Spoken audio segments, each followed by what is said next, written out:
Computers Before the Internet, Episode 5, Analog versus Digital. Hi, I'm Foggy Michael, and welcome to Computers Before the Internet. Today, we are going to answer one of the most common questions people ask about computers. What is the difference between analog and digital? This is an analog clock. Watch the second hand. It doesn't jump from one position to another. It moves continuously. The hands can point anywhere around the clock face. That's what analog means.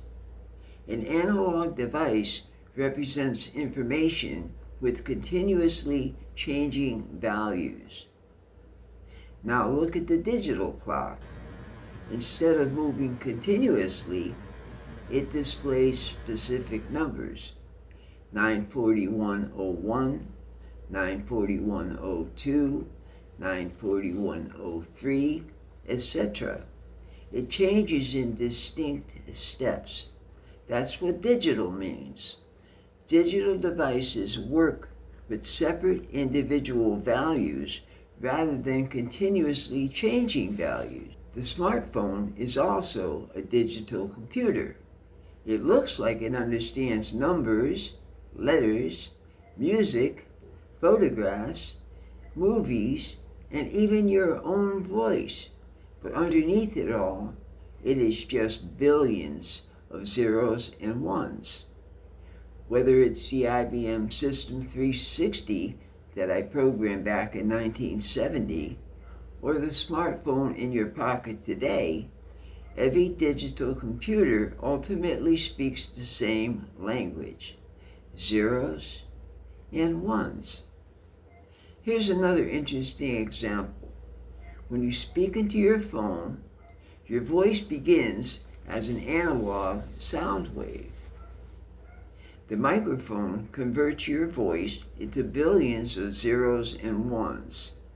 The phone processes that digital information and then converts it back into sound so someone else can hear you.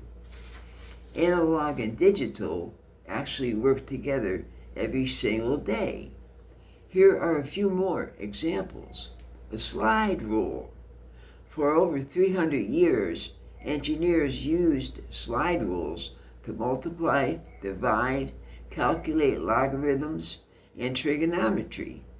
It wasn't digital. It worked by sliding logarithmic scales against each other. Take an automobile speedometer. The needle moves smoothly as your speed changes. Look at a mercury thermometer. The mercury rises continuously as the temperature changes.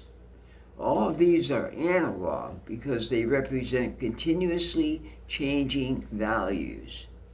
Digital devices work differently. They use discrete values, usually zeros and ones. Digital information can be copied perfectly, stored, and reproduced over and over again without gradually changing. Look at a song on your favorite CD.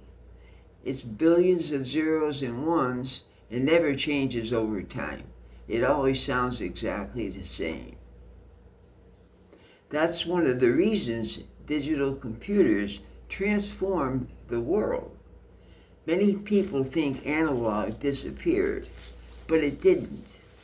Your microphone, your speakers, your guitar pickup, radio signals, and even your own voice all begin as analog. Modern computers simply convert those analog signals into digital information so that they can process them. So the next time someone asks you the difference between analog and digital, remember the clocks. The analog clock moves continuously. The digital clock changes in distinct steps. One is continuous, one is discrete.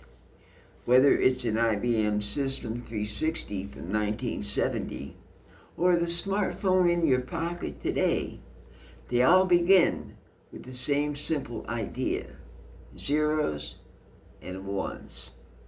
Next time, we will open up the computer and see how the central processing unit actually works. Thank you for watching.